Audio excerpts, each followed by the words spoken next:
How you doing? Some of you might be getting tired of the gray hoodie, but this is the fat man wardrobe that I've been wearing for years. So when I lose more weight, I'm gonna give up the gray hoodie and start wearing some fancy duds. Anyway, today I want to talk a little bit about how you. We want you in for the long haul. We want you to have intermittent fasting be, perhaps a permanent part of your life, and definitely uh, a part of your life that will help you if you're suffering from type 2 diabetes to put it in complete remission and also to lose considerable amount of weight. So with that in mind, I want to let you know that you need to know when to ease up when you're pushing yourself too hard and when to power through. And let me give you an example. I think in at least one or two videos I've talked about how instead of doing 12 hours of a eating window one day followed by 36 hours of fasting where um, you know I allow myself some calorie restriction on the day, the non-eating day where you can eat 500 calories. Instead of doing that, I've literally been going an entire day without eating and doing a much shorter window. Instead of 12 hours, I'm doing 6 hours from 1 to 7, and then I go 42 hours without eating. And I'm noticing that the hard part of it comes at around 24 hours. So,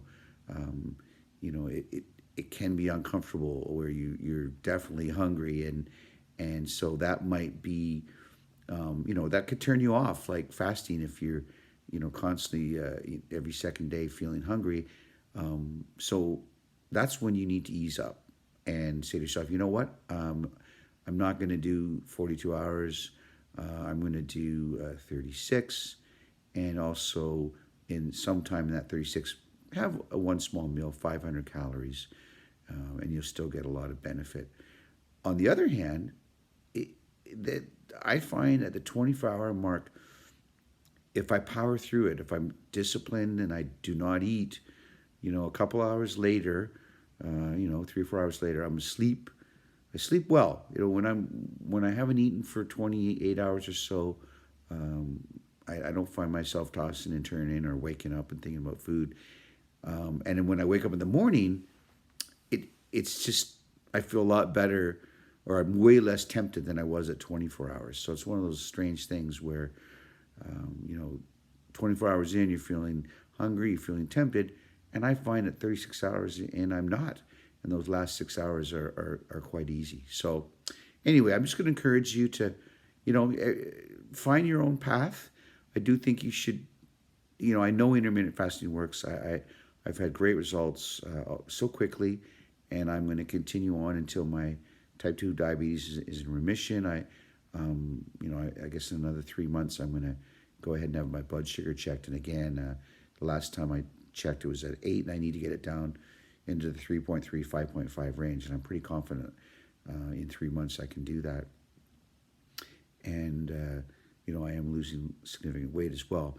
And I'm finding, like I say, I actually am getting more into fasting with the longer fast. Like I power through it, and then I find in the morning I'm, the last 6 hours fine. On the other hand, if you want to take a different path and not necessarily lose weight as quickly as I am, or take a little more time getting your blood sugar under control, that's great because you do what you need to do to stick with it. And so, like I say, know when to ease up and know when to power through. It's different for each person. I've always been kind of a power through guy, good or bad. And in this case, it's good. Okay?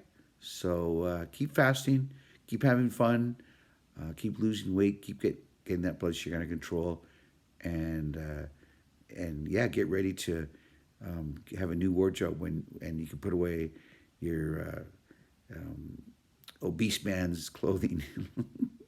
All right, take care. Bye bye.